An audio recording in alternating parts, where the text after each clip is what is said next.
McMurdo Station, Antarctica. Located on the southern peninsula of Ross Island, this is the largest research station on the continent.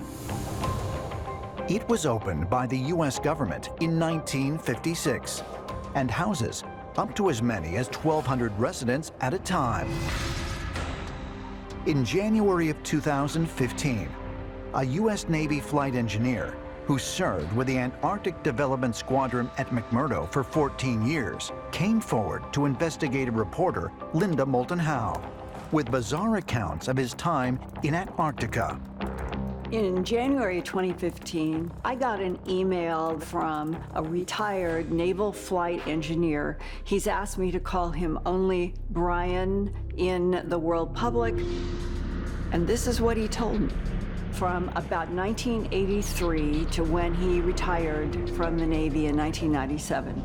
He was in all kinds of what they call Antarctic Squadron expedition missions that included rescuing people in and out of various places.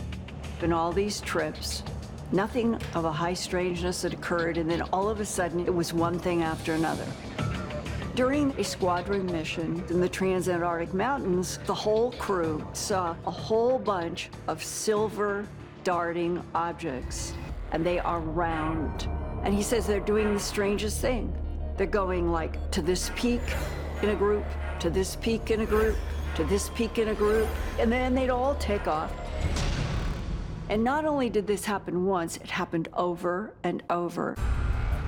According to the informant, this was just one of many strange mysteries on the continent that he witnessed during his time there.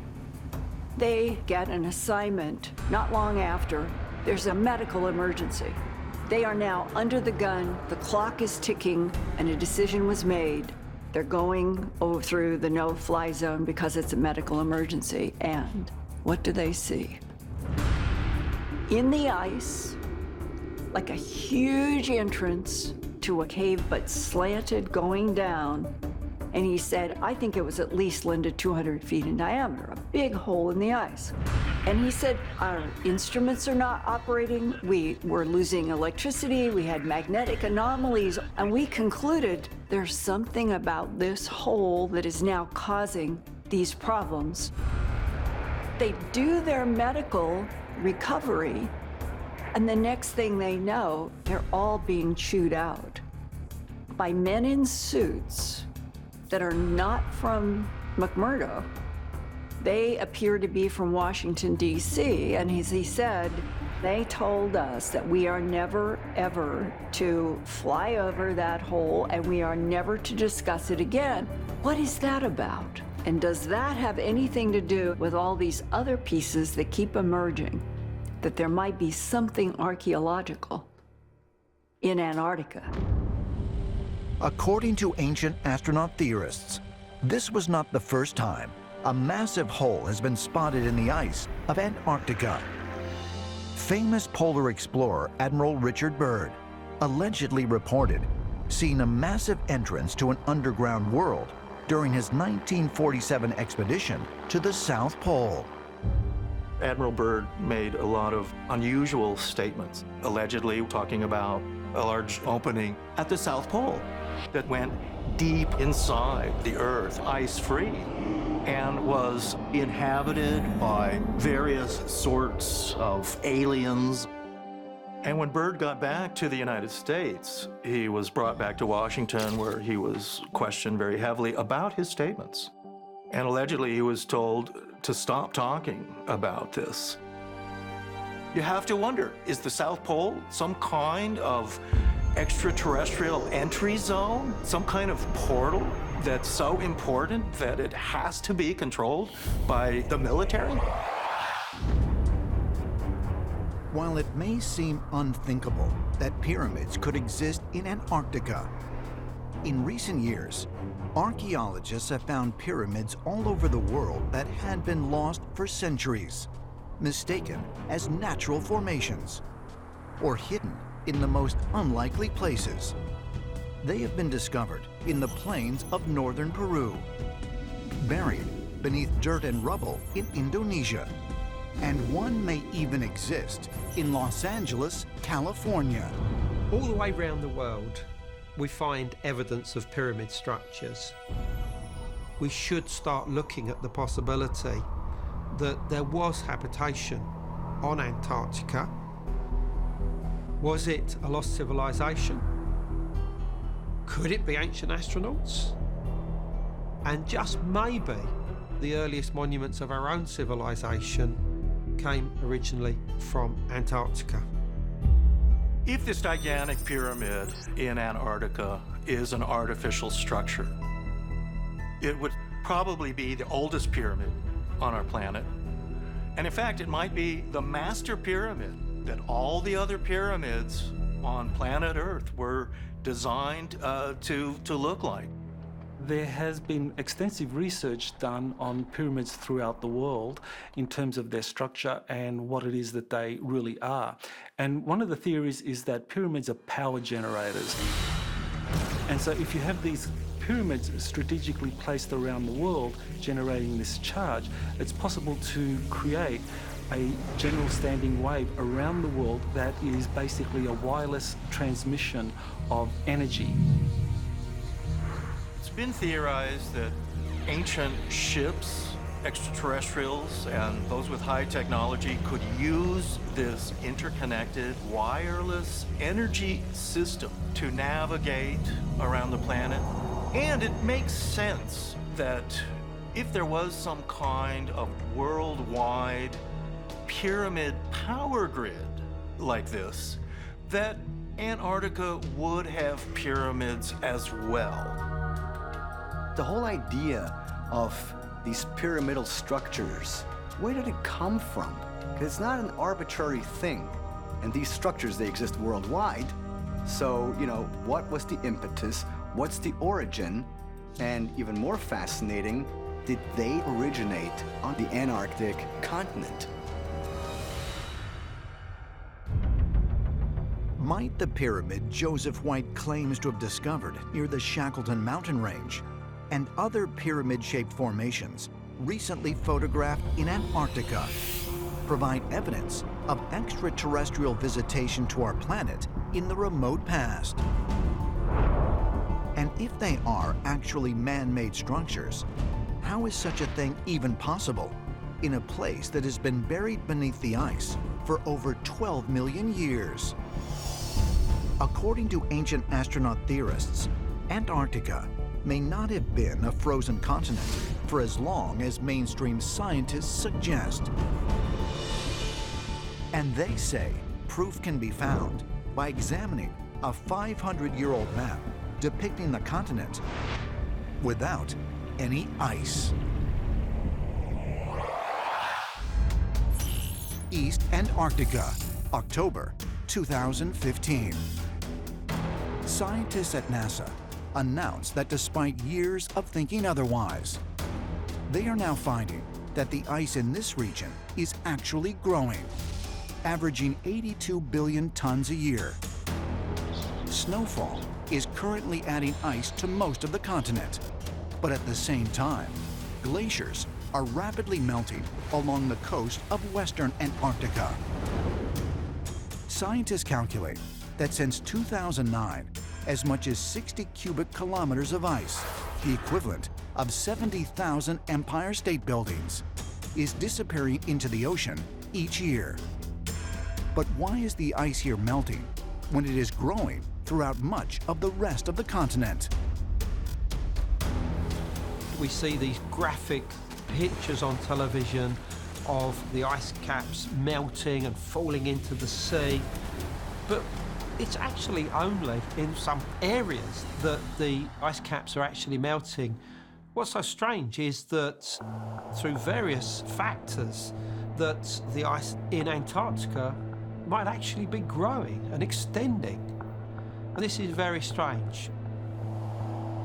We can't rule out the possibility that in certain cases there could be entire cities that are built underground that may even be actively maintained by extraterrestrials now, and that as those cities are powered up or expanded in size, that they are giving off some kind of heat.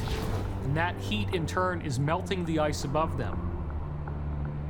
If there are things buried under the miles of ice at Antarctica, then that would mean that had to have happened before the last ice age. So who knows what we'll find there? Remnants of a lost civilization, perhaps even tools with which these civilizations were built. It's possible that underneath the ice will be keys for us to actually save ourselves and reclaim our ancient past. We may end up in a situation where this can't be covered up anymore, where visible ruins, gigantic pyramids, gigantic obelisks start to peek through the ice. And at that point, it's game over. No longer can this be swept under the rug. There's no question that under the ice of Antarctica, there could be extraterrestrial craft, there could be cities down there. Bottom line is, it will shock the entire belief system of humankind. It will just change everything we know. What really lies beneath the ice and snow in Antarctica? Was this frozen continent once covered with lush vegetation, as well as pyramids that predate those in Egypt? And if extraterrestrials truly did inhabit Antarctica, could these otherworldly visitors still be hiding out there today?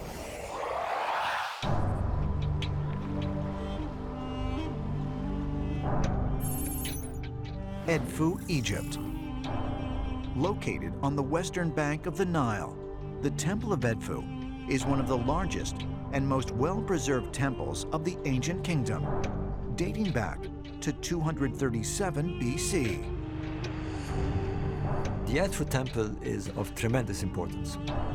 As you enter the temple, it's like you're going inside a book. It's literally full of texts. Every wall, every column, every room, every chamber is filled with texts. They're known collectively as the Edfu texts. What is very interesting is that the majority of these texts speak about the creation of the world. According to the texts, the earth was created by powerful gods who came down from the sky. And these gods first established a place known as the Island of the Egg. Two gods, they created an island in the middle of the eternal lake. Creation started with that island. The occupants of this so-called primordial mythical world, very strange creatures. There seems to be three groups of people. One called the sages, one called the builders, and the other called the Sheptiu. Nobody knows who they are. These are the ones that are very mysterious because they are said to emerge from the water. Then the Egyptians believed a series of gods came and built the first temples. It says that here the first temples were built, the first ones ever in the world, and that these became the blueprint for every temple in Egypt. Once all the creator gods have done their job with creating the world, they would meet with their big bird and ascend to the sky. Ancient Egyptians believed with all their heart that everything listed and inscribed on these walls are true, true, true. If the walls say there's an island in the middle of nowhere where gods would go and ascend to the sky, then ancient Egyptians, the devoted ones, would believe that island exists.